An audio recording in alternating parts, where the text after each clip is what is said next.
എന്തായാലും ഞാൻ ഒരു കാര്യം ചോദിക്കാം. ചെയർപേഴ്സൺ എന്തായാലും ഇതൊരു ക്ഷേത്ര നഗരിയാണ് അല്ലേ? വിശ്വാസികൾ ഒഴുകിയെത്തുന്ന ഒരു പ്രദേശമാണ്. കേരളത്തിലെ വിശ്വാസികളുടെ വികാരം വ്രണപ്പെടുത്തുന്ന ഒരു സംഭവം ഉണ്ടായി സമീപകാലത്ത് അല്ലേ? ശബരിമലയിലെ സ്വർണ്ണക്കൊള്ള അല്ലേ? ശബരിമലയിലെ സ്വർണ്ണക്കൊള്ളയിൽ ഇന്നകത്ത് കിടക്കുന്നത് CPM-ൻ്റെ പത്തനംതിട്ട ജില്ലാ കമ്മിറ്റി അംഗം, മുൻ MLA കൂടിയാണ്. മാത്രമല്ല CPM നേതൃത്വത്തിലുള്ള ഭരണസമിതിയെ നയിച്ച 2 തവണ പഞ്ചായത്ത് പ്രസിഡൻ്റായിരുന്ന N. വാസു ഉൾപ്പെടെയുള്ളവരാണ്. അപ്പോൾ വിശ്വാസികളുടെ വികാരം വ്രണപ്പെടുത്തിക്കൊണ്ട് അങ്ങനെ ഒരു വലിയൊരു കൊള്ള നടന്നിരിക്കുന്നു. ഈ വിഷയങ്ങൾ കൂടി ഈ തിരഞ്ഞെടുപ്പിൽ, തദ്ദേശ തിരഞ്ഞെടുപ്പിൽ അതുകൂടി ജനങ്ങൾ വിലയിരുത്തില്ലേ? സ്വാഭാവികമായി ഒരുപക്ഷെ വോട്ട് പിടിക്കാൻ പോകുന്ന സമയത്തൊക്കെ ഒരുപക്ഷെ വീടുകളിൽ നിന്നൊക്കെ സ്ത്രീകളടക്കമുള്ളവരൊക്കെ ചോദിക്കുന്നുണ്ടാവും അല്ലേ? യെസ്. അപ്പോൾ പ്രതിസ്ഥാനത്ത് നിൽക്കുന്നത് CPM ആണ്. ഇനിയിപ്പോൾ എൻഫോഴ്സ്മെന്റ് ഡയറക്ടറേറ്റ് വരുന്നുണ്ട്. എൻഫോഴ്സ്മെന്റ് ഡയറക്ടറേറ്റ് അന്വേഷണം വേണ്ട എന്നൊരു നിലപാടാണ് സർക്കാർ എടുത്തിരിക്കുന്നത്. ED അന്വേഷണം വേണ്ട എന്നൊരു നിലപാടാണ് സർക്കാർ എടുത്തിരിക്കുന്നത്. എന്തുകൊണ്ട് ED അന്വേഷണത്തെ ഭയപ്പെടുന്നു? നമ്മുടെ മുഖ്യമന്ത്രി എപ്പോഴും പറയുന്നത് മടിയിൽ കനമുണ്ടെങ്കിൽ വഴിയിൽ ഭയക്കേണ്ടതില്ല എന്നാണ്. അങ്ങനെ മടിയിൽ കനമുള്ളത് കൊണ്ടാണോ ED അന്വേഷണത്തെ എതിർക്കുന്നത്? ഈ വിഷയത്തിൽ എനിക്ക് പറയാനുള്ളത്, ഇപ്പോ കുറ്റം ആരോപിക്കപ്പെട്ടിരിക്കുകയാണ്. ആ കുറ്റം തെളിയുന്ന ഇന്നിപ്പോ ഉണ്ടായ കോൺഗ്രസിന്റെ ഒരു പ്രതിനിധിക്കുണ്ടായ ആ കുറ്റത്തെ അവിടെ ആരോപണ വിധേയനാണ്. ആരോപണം എന്ന് പറയുന്നത് ഒരാളെ കുറ്റവാളിയല്ല. പറയുന്നത് കേട്ടതിന് ശേഷം മറുപടി പറയാം. ആരോപണം എന്ന് പറയുന്നത് കുറ്റവാളി എന്നല്ല. ആരോപിക്കപ്പെട്ട കുറ്റം തെളിയിക്കപ്പെടുമ്പോഴാണ് അയാൾ കുറ്റക്കാരനാവുന്നത്. ആ കുറ്റം തെളിയിക്കപ്പെട്ടു കഴിഞ്ഞാൽ ഇന്നെന്നല്ല എന്നും ഇനി വരാൻ പോകുന്ന കാലഘട്ടത്തിലും കുറ്റവാളിയെ സംരക്ഷിപ്പിക്കുന്ന ഒരു സമീപനവും CPM-ന്റെ ഭാഗത്തു നിന്ന് ഉണ്ടായിട്ടില്ല, ഇനി ഉണ്ടാവുകയില്ല. ഇത് ആ കാര്യത്തിൽ നിങ്ങൾ യാതൊരു തരത്തിലും സംശയിക്കേണ്ട. ഏത്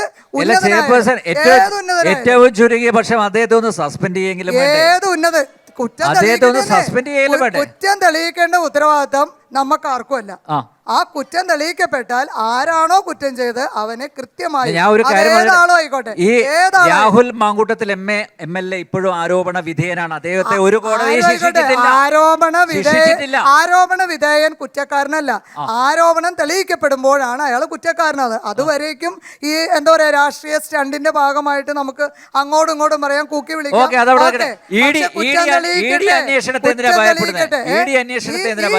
ഇതിന്റെ തുടർന്നുള്ള കാര്യങ്ങൾ വരുന്നവരെ എനിക്ക് ഈ വിഷയത്തിൽ ഇത്രയും മാത്രമേ മറുപടി പറയാനുള്ളൂ.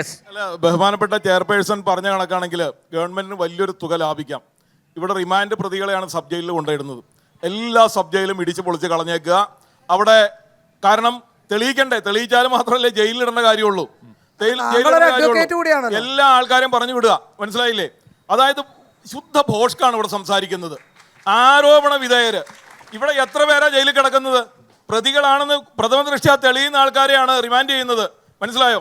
പിന്നീട് തെളിയിച്ചെടുക്കണം. അത് എത്ര നാളുകളായി? ഏതാണ്ട് 1 മാസമായി 2 പേരും ഇങ്ങനെ ജയിലുകൾ കയറി ഇറങ്ങി നടക്കുകയാണ്. എന്തിനു വേണ്ടിയിട്ടാണ്? പോലീസ് അഡ്വക്കേറ്റ് ബാബു പ്രഥമ ദൃഷ്ട്യാ അദ്ദേഹം കുറ്റക്കാരാണ്. കാരണം സ്വർണം എന്നുള്ളത് ചെമ്പ് എന്ന സ്വന്തം കൈപ്പടയിൽ എഴുതിയ ദേവസ്വം ബോർഡ് മുൻ പ്രസിഡന്റാണ് അല്ലേ പത്മകുമാർ. CPM-ന്റെ ജില്ലാ കമ്മിറ്റി അംഗമായിട്ട് ഇപ്പോഴും തുടരുന്നു. അദ്ദേഹത്തെ ഒന്ന് സസ്പെൻഡ് പോലും ചെയ്യുന്നില്ല. അപ്പൊ പ്രഥമ ദൃഷ്ട്യാ കുറ്റക്കാരനാണെന്ന് തെളിഞ്ഞിരിക്കുകയാണ്. എന്തുകൊണ്ടാണ് സസ്പെൻഡ് ചെയ്യാത്തത്? ആരോപണ വിധേയം മാത്രമല്ല. സസ്പെൻഡ് ചെയ്യാത്തതിന് കാരണമുണ്ട്. അയാളെ സസ്പെൻഡ് ചെയ്താൽ പിറ്റേ ദിവസം നമ്മുടെ MLA രാജിവെക്കേണ്ടി വരും. അന്നത്തെ ദേവസ്വം മന്ത്രി കടകംപള്ളി സുരേന്ദ്രൻ രാജിവെക്കേണ്ടി വരും. നേരെ അദ്ദേഹത്തിലേക്ക് അറസ്റ്റ് ചെയ്യലും, മനസ്സിലായില്ലേ? ഇപ്പോഴത്തെ വാസവനിലേക്ക് അറസ്റ്റ് ചെയ്യലും. ഇപ്പൊ ഇവരൊരാളെ സംഭാവന ചെയ്തിട്ടുണ്ടല്ലോ, കോൺഗ്രസ് പഴയ ഒരു MLA സ്ഥാനാർത്ഥിയെ പ്രശാന്ത് എന്ന് പറഞ്ഞിട്ട് ദേവസ്വം പ്രസിഡന്റായിട്ട് സംഭാവന ചെയ്തിട്ടില്ലേ? കാരണം അഴിമതിയുടെ സ്കൂളിൽ പഠിച്ചു വന്നിരിക്കുകയാണ് അയാള്.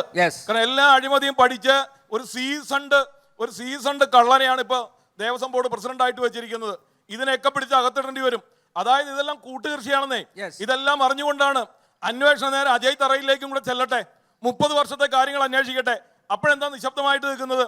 എല്ലാ അഴിമതികളും ഈ ദേവസ്വം ബോർഡിലെ ഏതാണ്ട് 450ഓളം ക്ഷേത്രങ്ങളില് സ്വർണ്ണ കൊടിമരമുണ്ട്.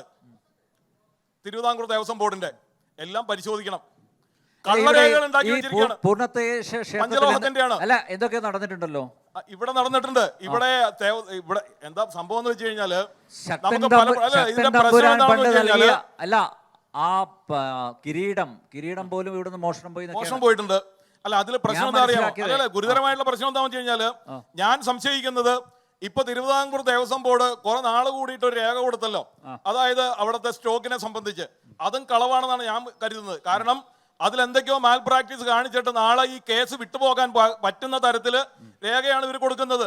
അതായത് വർഷങ്ങളായിട്ട് ഈ ഭൂതഗണങ്ങള് ഈ അവിശ്വാസികള് ഈ ദേവസ്വം ബോർഡ് ഭരിക്കുന്നത് കൊണ്ട്, ഭൂതഗണങ്ങൾ എന്ന് തന്നെ ഞാൻ പറയും, ഈ അവിശ്വാസികൾ ഭരിക്കുന്നത് കൊണ്ട് അവിടുത്തെ രേഖകൾ വരെ കെട്ടിച്ചമച്ചിരിക്കുന്നു.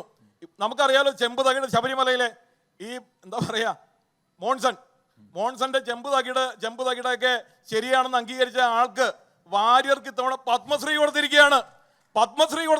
വാര്യർക്ക്. വാര്യർ നന്നായിട്ടില്ല. കേരളശ്രീ കൊടുത്തിരിക്കുകയാണ്. അതായത് ഈ തട്ടിപ്പ് മുഴുവൻ നടത്തിയവനെ വിളിച്ചു വരുത്തിയിട്ട് അംഗീകാരം കൊടുക്കുന്നു. അതാണ് ഈ മാർക്സിസ്റ്റ്. ഞാനൊരു കാര്യം കൂടി പറയാം. ഇപ്പൊ ഇവിടെ ചെയ്തുകൊണ്ടിരിക്കുന്ന മാർക്സിസ്റ്റ് മുന്നണിയും UDF-ഉം LDF-ഉം ചെയ്തുകൊണ്ടിരിക്കുന്നത് ഒരു ദേശത്തിന്റെ കഥയിൽ ഒരു കള്ളന്റെ കഥ അറിയില്ലേ? പോക്കറ്റടി നടന്നിട്ടുണ്ട്. ഒറ്റക്കാട് ട്രെയിനിൽ യാത്ര ചെയ്തുകൊണ്ടിരിക്കുക. അദ്ദേഹം യാത്ര ചെയ്തുകൊണ്ടിരിക്കുമ്പോൾ ഒരു സംഘർഷം ഉണ്ടാവുന്നു. പരസ്പരം രണ്ടുപേര് തമ്മിൽ അടി ഉണ്ടാവുകയാണ്, രണ്ട് ഗ്രൂപ്പുകളായിട്ട്. പൊറ്റക്കാട് പുറത്തിറങ്ങി നോക്കുമ്പോൾ, ബാലനായിട്ടുള്ള പൊറ്റക്കാട് പുറത്തിറങ്ങി നോക്കുമ്പോൾ അയാളുടെ പോക്കറ്റ് അടിച്ചിരിക്കുകയാണ്. കുറച്ച് കഴിഞ്ഞ് നോക്കുന്ന സമയത്ത് ഈ സംഘർഷം നടത്തിയ രണ്ടുപേര് തമ്മിൽ ഇത് പങ്കിട്ടുകൊണ്ടിരിക്കുക. മനസ്സിലായില്ലേ? ഇതാണ് തൃപ്പൂണിത്തുറ മുനിസിപ്പാലിറ്റിയിലും കേരളത്തിലും ഇന്ത്യയിലും എല്ലായിടത്തും സംഭവിച്ചുകൊണ്ടിരിക്കുന്നത്. ഈ അഴിമതി കൂട്ടുകെട്ടിനെ തൃപ്പൂണിത്തുറയിൽ തോൽപ്പിക്കും. ഇദ്ദേഹം പറഞ്ഞ എന്താ? ശുദ്ധ കളവാണ്. BJP അല്ല സപ്പോർട്ട് ചെയ്ത്. ഇദ്ദേഹത്തിന്റെ ജനപിന്തുണ നഷ്ടപ്പെട്ടു പോയത് കൊണ്ട് 250 ഇപ്പോൾ ഞങ്ങൾ 500 വോട്ടിന് അവിടെ ജയിക്കും. മനസ്സിലായില്ലേ? കഴിഞ്ഞ തവണ 250, ഇത്തവണ 500 വോട്ടിന് ജയിക്കും. ഇദ്ദേഹത്തിന്റെ ജനപിന്തുണ കുറഞ്ഞു പോയതിന് CPM-നെ കുറ്റം പറഞ്ഞു. CPM-ന്റെയും കോൺഗ്രസിന്റെയും ജനപിന്തുണ, ഞങ്ങൾക്ക് ഏറ്റവും നല്ലൊരു കൗൺസിലറാണ് അവിടെയുള്ളത്, രജനി ചന്ദ്രൻ എന്ന് പറഞ്ഞിട്ട്. അവർ ചെയ്യാത്ത പ്രവർത്തികൾ അവിടെ ഇല്ല. മനസ്സിലായില്ലേ? ജനങ്ങൾ മുഴുവൻ അവരുടെ കയ്യിലാണ്.